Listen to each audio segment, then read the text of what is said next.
सुद्धा MPSC group C 2023चा PYQ आहे. काय म्हणतो तो, एका वर्तुळाचे क्षेत्रफळ 3 सेमी 4 सेमी व 12 सेमी त्रिज्या असणाऱ्या 3 वर्तुळाच्या क्षेत्रफळाच्या बेरजे इतके असेल तर त्या वर्तुळाची त्रिज्या किती. आता आपल्याला हे 3 वर्तुळ समजा आपण लहान धरून एक मोठं वर्तुळ आहे, त्यासाठी आपण जे लहान वर्तुळाची त्रिज्या आहे त्याला R म्हणू.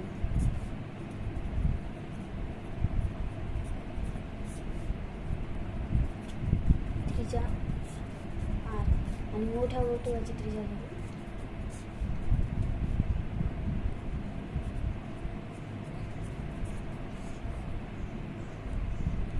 त्रिज्या बरोबर ही आहे.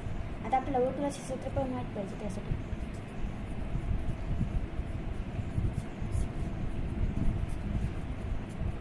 पाय R वर्ग. आता दोन्ही साईडला लिहून घेऊ आपण, लहान वर्तुळाची एका साईडला आणि मोठ्या वर्तुळाची एका साईडला. पाय R2चा वर्ग R2चा वर्ग प्लस R3चा वर्ग बरोबर पाय Rचा वर्ग.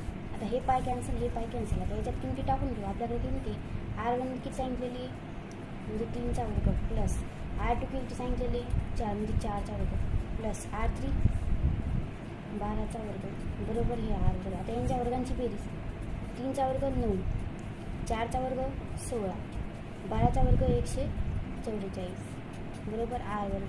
यांची बेरीज होती 169 बरोबर R वर्ग. आता स्क्वेअर रूट इथला वर्ग कॅन्सल करण्यासाठी याचं स्क्वेअर रूट काढायला लागतं म्हणजे 13. म्हणजे मोठ्या वर्तुळाची त्रिज्या किती आली आहे 13. याचं उत्तर आहे 13.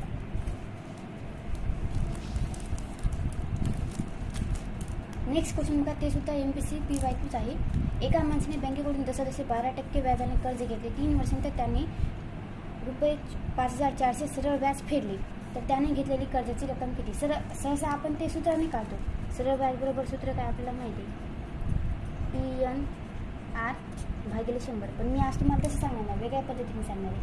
3 वर्षांतर त्याने ₹5,400 सरळ व्याज भरले, म्हणजे 3 वर्षाचे व्याज किती आहे 5,400. मग एका वर्षाचे किती येणार आहे 5,400 भागिले 3 बरोबर किती येणार 18. आता आपल्याला एवढं तर माहीत पाहिजे, 100 रुपयाला किती टक्के व्याज द्यायला ते 12 रुपये. म्हणजे 100वर 12 रुपये व्याज द्या, 100वर 12 रुपये.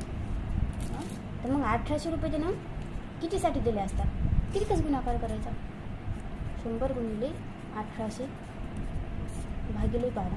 12 1 12 6 उरले, 12 5 7 हे 150 आणि हे 200 म्हणजे किती आलं 15,000. याचं आन्सर आहे 3. एखाद्या वेळेस आपल्याला सूत्र नाही आठवलं तर पण बेसिकनुसार आपण काढू शकतो.